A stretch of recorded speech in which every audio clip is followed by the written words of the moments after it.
দৌড়াদৌড়ি করছি কার বাড়িতে যে মুরগি কিনবো সেটাই বলবো। Please like and follow. Hello everyone, this is Fatema, welcome Fatema blogs. সকাল সকাল উঠে আমি সুন্দর করে রেডি হয়ে গেছি সাদা শাড়িটা পরে। এত সুন্দর লাগতেছিল আমার নিজের কাছে নিজেরে। মাঝে মধ্যে না নিজের প্রশংসা নিজে করতে হয়, তাই না? পরে এসে করার থেকে নিজেরটা নিজে করাই ভালো, জাস্ট জোকিং। তো আমি হলো রেডি হয়ে বের হয়ে যাচ্ছিলাম, আমি যাব আরেকটা বাড়িতে।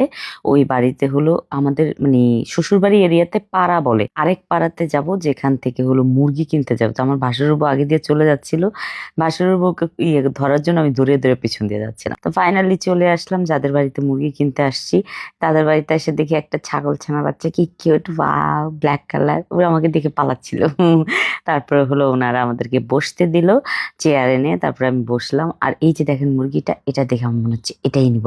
পরে উনি বললো না না, এই মুরগি ডিম পারে, এটা নেওয়া যাবে না, এই মুরগি না, আমি রাতা বিক্রি করব। তারপরে উনি লিটারেলি ওনার মুরগির খাঁচায় নিয়ে গেছে, আমাকে নিয়ে যায় এই যে দুইটা রাতা ধরে আমাকে দিচ্ছে। তারপর হলো রাতাগুলা মাপ দেওয়া হচ্ছে। গ্রামও কিন্তু মেপে বিক্রি করা হয়। ঢাকাতে যেই প্রাইস, মোটামুটি গ্রামও কাছাকাছি প্রাইস, কোনো কম কম হবে না। কিন্তু এগুলো অরিজিনাল দেশি মুরগি, বুঝছেন? সো যারা বলেন দেশি মুরগি, এই যে এটাই হলো অরিজিনাল দেশি মুরগি।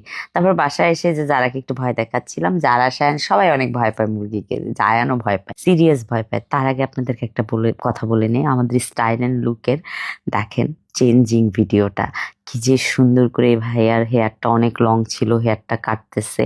তবে ভাইয়াদেরকে একটা কথা বলে রাখি, আপনাদের যত্ন করার জন্যই কিন্তু আমাদের স্টাইল অ্যান্ড লুক ওপেন করা হয়েছে। তো আপনারা কিন্তু অবশ্যই চলে আসবেন। আমাদের হলো 4টা ব্রাঞ্চ আছে, যে একটা হলো আপনার পুরান ঢাকায়, শান্তিনগর, আর কিশোরগঞ্জ, আর হলো নরসিংদী। সো আপনারা কিন্তু 4টা ব্রাঞ্চ এনে এরকম একদম আপনার লুক চেঞ্জ করে ফেলতে পারবেন আমাদের স্টাইল অ্যান্ড লুকে। ভাইয়ারা অবশ্যই যাবেন, আপনারাও যাবেন, আপনাদের ছোট ছোট পিচ্চি বাচ্চাগুলো নিয়ে যাবেন, যেমন আমার সায়ানের মতো। সকালবেলা উঠেই দেখেন না, তাকে আমার কোলে নিয়ে কিছুক্ষণ একটু আদর করতে হইতেছে, কারণ তার মুড অফ ছিল। তারপর হলো আমি আর আমার ওই যে পিছনের নাতি ছাওয়াল, ওকে নিয়ে আমি চলে যাচ্ছি হলো এই সিম তুলতে, সিম কারত তুলবো। সো আজকে হলো বাসায় অনেক রান্নাবাড়ি করব, কারণ হলো যেহেতু আজকে হলো বাসায় মেহমান দাওয়াত দিয়েছি, সো সেই জন্য আজকে অনেক রান্নাবাড়িতে হবে। তো এরকম ফ্রেশ গাছের থেকে সিম পেড়ে হলো রান্না করব। তা আমার সাথে সাথে আমার নাতি ছাওয়ালও তুলতেছিল, আর আমরা দুজন অনেক গল্প করতেছিলাম। আমি গেলে না সবার সাথে অনেক গল্প করি, একদম ছোট বাচ্চা থেকে শুরু করে বড় মানুষ পর্যন্ত সবার সাথে অনেক গল্প করে। আমি অনেক চিল্লিয়া চিল্লিয়া কথা বলি, মানে আমার মনে হচ্ছে বাকি শ্বশুরবাড়িতে যে আমার শ্বশুরবাড়ি এরিয়াতে কেউ কথাই বলে না, আমার চিৎকার সবাই শুনছে, এত জোরে জোরে চিল্লাইছি। আচ্ছা যাই হোক, আয়সা হলো রান্নাবাড়ি বসিয়ে দিলাম, এখানে কাটাকুটি করতেছি। আমার পাকের ঘরটা না এত সুন্দর হয়েছে, মানে বাতাস আসে আর রান্না করতে বসলে আরাম লাগে, গরম লাগে না। তো এখানে হলো ছোট মাছ বসাইছি, ছোট মাছ হলো বুনা করব। কালকে যে মাছগুলো এনেছিলাম ছোট মাছগুলো, ওই মাছগুলো এখন সুন্দর করে ভুনা করব। তো হলো এখানে হলো সানি হলো তার ভাইয়েদেরকে নিয়ে বাইক নিয়ে ঘুরাইতে নিয়ে গেছিল, তারপর ঘুরিয়ে টুরিয়া নিয়ে আসছে। আর হলো জায়ান হলো পাড়া বেড়িয়ে বেড়াচ্ছে।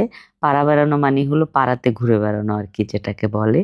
আর এখানে হলো সানি দাঁড়িয়ে দাঁড়িয়ে ভাইয়াদের সাথে গল্প করতেছিল, যে ওরা কোথায় ঘুরতে গেল, কি করলো, এগুলো সব বলতেছিল জায়ান সানির কাছে।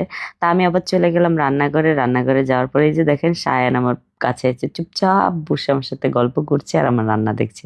আমার যে এই টাইমটা কি কিউট লাগছে আমার বাচ্চাকে। সো সব মিলে আজকে হলো দাওয়াতের মেহমান আসবে। সো নেক্সট ভিডিওতে দেখতে পারবেন আমার দাওয়াতের মেহমান কে কে, আর কি কি রান্না করলাম দাওয়াতের জন্য, সবার জন্য অবশ্যই আপনাদেরকে দেখাবো। Thank you so much for watching my video. Bye bye, আল্লাহ হাফেজ। সবাই ভালো থাকবেন, সুস্থ থাকবেন।